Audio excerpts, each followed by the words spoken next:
Yan, nagsusukat na tayo.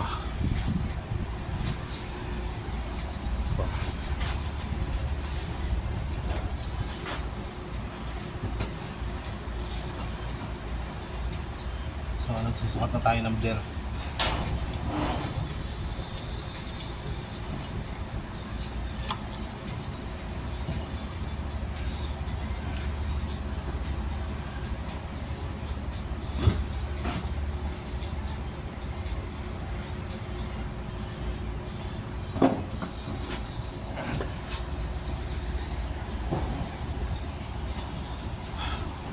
Ayan, kinabit na natin yung yung clutch pan. Ito ang clutch pan kasama yung pulley at nagsusukat tayo ng bagong belt.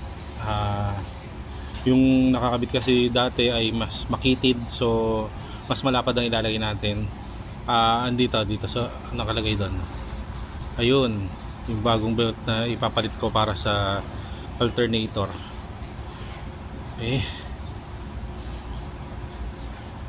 Yan na muna sa ngayon.